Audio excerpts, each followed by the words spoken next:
तीन बहनों की लालची भाभी।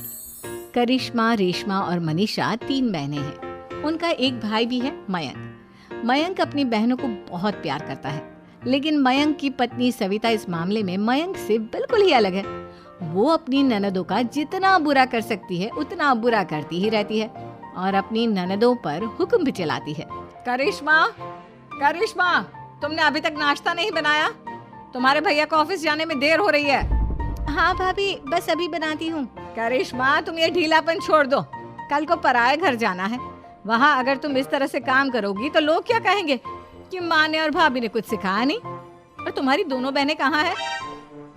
रेशमा मार्केट गई है और मनीषा सो रही है। क्या?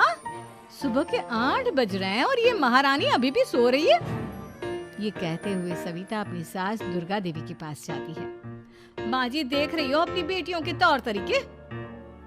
क्या हुआ बहू, सुबह सुबह क्या कर दिया मेरी बेटियों ने? अरे, एक तो अभी अभी उठकर किचन में गई है, दूसरी सुबह सुबह बाहर चली गई और तीसरी अभी तक सो रही है। क्या करूं मैं इन तीनों का? मैं तो परेशान हो गई हूँ। जा जाकर उठा उसे और रेशमा से मैं बात करती हूँ। सविता सीधा मनीषा के कमरे में जाती है और उससे कहती है, महारानी जल्दी उठो, सूरज सर पर आ गया है। भाभी, थोड़ी देर और सोने दो ना। मैं रात को लेट सोई थी। वो क्या ना, यूनिट टेस्ट चल रहे हैं। शराफत से उठती है या नहीं, या फिर पानी की भरी बाल्टी डालूं तेरे ऊपर? नहीं नहीं भाभी, मुझे बिस्तर में नहीं लाना, उठती हूँ मैं। मनीषा जल्दी से उठकर बाथरूम में चली जाती है। सभी आराम से बैठकर नाश्ता कर रहे होते कि तभी रेशमा बाजार से हाथ में सामान लिए आ जाती है। रेशमा को देखते ही सविता उस पर बरस पड़ती है। लो, आ गई महारानी। ऐसा भी क्या सामान लाना था जो सुबह आंख मलते ही बाजार की तरफ रवाना हो गई? भाभी, कल आप ही तो चीख रही थी कि घर का सारा सामान मुझे ही लाना पड़ता है, घर में किसी को भी किसी काम से कोई लेना देना नहीं है। अब मैं बाजार जाकर सामान ले आई तो आपको इस बात से भी तकलीफ हो रही है? देख रही हो माँ जी, अपनी बेटी की जुबान कैंची से भी तेज चलती है। और मयंक, आप तो कुछ कहेंगे नहीं अपनी लाडली बहन को? रेशमा, अपनी भाभी से ऐसे बात नहीं करते। चलो माफी मांगो। भैया, मैं क्यों माफी मांगू? आप भाभी से बोलिए ना कि हम पर कम हुक्म चलाया करे। हम इस घर की बेटियां हैं और आपकी पत्नी की ननद है, नौकरानी नहीं। लो, कर लो बात। इनकी भलाई के लिए कुछ भी बोलो तो इन्हें बुरा लग जाता है। इस घर में यही इज्जत है मेरी। देख लो माँ जी, आपकी बेटी किस लहजे में मुझसे बात कर रही है। सविता वहाँ से चली जाती है। मयंक को बहुत गुस्सा आता है, वो भी वहाँ से चला जाता है। फिर करिश्मा रेशमा को समझाती है। रेशमा, तुम्हें भाभी से माफी मांग लेनी चाहिए थी ना। लेकिन दीदी, मैंने कुछ किया ही नहीं, तो मैं माफी क्यों मांगू? हाँ करिश्मा दीदी, रेशमा दीदी जैसे ही घर में आई, भाभी ही उन पर चिल्ला रही थी। हाँ, मैं मानती हूँ कि गलती भाभी की थी। मैं तो इसलिए बोल रही हूँ कि भाभी ने माँ को तो पूरी तरह अपने वश में कर लिया है। वो हमारी बात सुनती ही नहीं।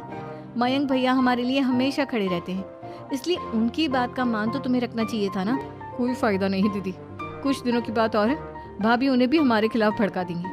फिर वो भी माँ की तरह हमारी किसी बात का विश्वास नहीं करेंगे। इसी तरह सविता अपनी तीनों ननदों को किसी न किसी बात पर परेशान करती रहती थी। एक दिन मयंक अपनी तीनों बहनों के लिए गिफ्ट लाया। करिश्मा, ये तुम्हारे लिए हार का सेट। रेशमा, तुम्हारे लिए सुंदर सी ड्रेस। और मनीषा, तुम्हें किताबें पसंद है ना, तुम्हारे लिए किताबें लाया हूँ। थैंक यू भैया। थैंक यू भैया। थैंक यू भैया। करिश्मा, तुम्हारा नेकलेस कितना सुंदर है। ये भैया कहाँ से ले आए होंगे? मैंने भैया को 3 दिन पहले फोन पर ये डिजाइन दिखाया था और आज भैया ये ले आए। सविता तो अपनी ननदों के गिफ्ट्स देखकर जल गई और करिश्मा का नेकलेस तो उसे भी बहुत पसंद आया था। अपनी बहनों के लिए कितना अच्छा नेकलेस लेकर आए हैं, मुझे कभी कोई गिफ्ट नहीं दिया। मैं आज ही ये हार चुरा लूंगी। रात में सविता करिश्मा का हार चुरा लेती है और इसी तरह उसे अपनी ननदों की जो भी चीज अच्छी लगती वो उसे मांगती नहीं, बल्कि रात के अंधेरे में चुरा लेती। इसी तरह दिन बीतते गए और सविता ने मयंक के दिल में भी उसकी बहनों के लिए नफरत पैदा कर दी। एक दिन मयंक ने करिश्मा और रेशमा के लिए रिश्ता देखा और ये बात उसने घर में सबको बताई। माँ, करिश्मा और रेशमा के लिए बहुत अच्छा रिश्ता आया है। वो लोग कल इन्हें देखने आ रहे हैं। आप और सविता मिलकर सारी तैयारी कर लेना। ये सुनकर करिश्मा और रेशमा खुश हो जाती हैं, लेकिन सविता सोचती है, अगर इन दोनों बहनों की शादी हो गई तो घर और बाहर का काम कौन करेगा? मनीषा तो एक नंबर की कामचोर है, उससे तो किसी बात की उम्मीद लगाना ही बेकार है। मुझे इस शादी को रोकना होगा। अगले दिन सभी लड़के वालों के स्वागत की तैयारी करने में लगे होते हैं। तभी मयंक अपनी बहनों से आकर कहता है, तैयार हो गई तुम दोनों? देखो दोनों लड़के बहुत अच्छे हैं, मैं कोई कसर नहीं छोड़ना चाहता, इसलिए तुम उनके सामने अच्छे से बिहेव करना और अपनी भाभी से लड़ने मत लग जाना। करिश्मा, तुम वो नेकलेस पहन लो ना जो मैं तुम्हारे लिए लाया था। भैया मैं बहुत देर से वो नेकलेस ढूंढ रही हूँ, लेकिन मुझे मिल ही नहीं रहा। क्या तुमने नेकलेस खो दिया? तुम्हें पता भी है वो कितना महंगा था? तुम कोई काम ढंग से नहीं कर सकती। मयंक गुस्से में वहां से चला जाता है। थोड़ी देर बाद लड़के वाले भी आ जाते हैं। वो दोनों बहनों को पसंद कर लेते हैं और रिश्ता पक्का हो जाता है। लेकिन सविता के दिमाग में तो कुछ और ही खिचड़ी पक रही थी। वो पंडित जी के पास करिश्मा की कुंडली लेकर जाती है और उन्हें पैसे देकर करिश्मा की कुंडली बदलवा देती है। जब लड़के वालों के पास करिश्मा की कुंडली जाती है तो वो दुर्गा को फोन करते हैं। बहन जी, हमने करिश्मा की कुंडली अपने पंडित जी को दिखाई थी। आपकी बेटी की कुंडली नहीं बल्कि दोषों का पिटारा है। देखिए, मैं और मेरे पति इन सब बातों में बहुत विश्वास करते हैं, इसलिए हम आपकी बेटी से अपने बेटे की शादी नहीं करा सकते। इस तरह करिश्मा का रिश्ता टूट जाता है और सभी घर वालों को बहुत दुख होता है। अब कविता सोचती है, चलो करिश्मा का तो रिश्ता टूट गया, अब रेशमा का भी रिश्ता तोड़ना है।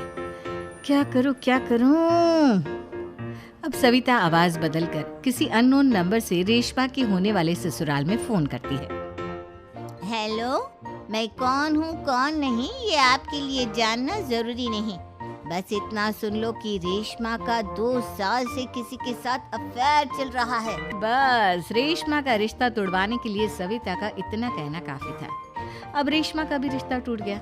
मयंक और दुर्गा देवी ने रेशमा को खूब खरी खोटी सुनाई और उससे बार बार उस लड़के के बारे में पूछने लगे। आप दोनों मुझे क्यों परेशान कर रहे हो? अरे कोई लड़का होगा मेरी लाइफ में तो मैं बताऊंगी ना। जब कोई है ही नहीं तो कहाँ से लाऊं मैं कोई लड़का? तो तेरे होने वाले ससुराल वालों को फोन किसने किया था? माँ, मैं नहीं जानती किसने फोन किया था, मैं सच कह रही हूँ। मैं तो पहले ही कह रही थी इसकी लगाम खींच कर रखो, लेकिन मेरी सुनता ही कौन है। आप चुप रहिए भाभी, ये सब आपका ही किया धरा है। अब तीनों बहनों को विश्वास हो जाता है कि ये सब उनकी भाभी ही कर रही है। तीनों बहनें अपनी भाभी को सबक सिखाने के लिए एक वकील कर लेती है और घर में हिस्सा मांग। देखो भैया, माँ बाप की जायदाद में जितना बेटों का हक होता है उतना ही बेटियों का, इसलिए इस घर के 4 हिस्से होंगे और हमें अपना हिस्सा चाहिए। मैंने तुम्हारे लिए क्या क्या नहीं किया और तुम इस घर में हिस्सा मांग रही हो? भैया, आप और माँ हम बहनों की कोई बात नहीं सुनते हो और भाभी हमारी शादी नहीं होने देगी क्योंकि उन्हें लगता है कि आप हमारी शादी में ज्यादा पैसा लगाओगे और उन्हें हम जैसी फ्री की नौकरानी कहाँ मिलेगी। तो हम भाभी के साथ तो रह नहीं सकते, हम बहनों को अपना हिस्सा चाहिए। अरे तुम्हें शर्म आनी चाहिए अपनी भाभी पर ऐसा इल्जाम लगाते हुए। वो तुम्हारे बारे में कितना सोचती है। हाँ माँ, भाभी हमारे बारे में बहुत सोचती है। दिन रात बस यही सोचती रहती है कि किस तरह से अपनी तीनों ननदों को परेशान करूं और कभी मुझे पढ़ने भी नहीं देती। दोनों बहनों का रिश्ता भी तो इन्होंने ही तोड़वाया है और रात में हमारे कमरे में आकर हमारी चीजें भी चुराती हैं। इसी तरह सविता की तीनों ननदें अपनी बात पर अड़ी रही। अब कोर्ट में तारीख भी शुरू हो गई। जब सविता को लगा कि उसकी तीनों ननद इतनी आसानी से नहीं मानने वाली, तो उसने अपने पति और सास को सारी सच्चाई बता दी और अपनी तीनों ननद से माफी मांगी। मयंक और दुर्गा को भी अपनी गलती का एहसास हो गया। अब सविता खुद करिश्मा और रेशमा के लिए अच्छा रिश्ता ढूंढती है और उनकी शादी करवाती है।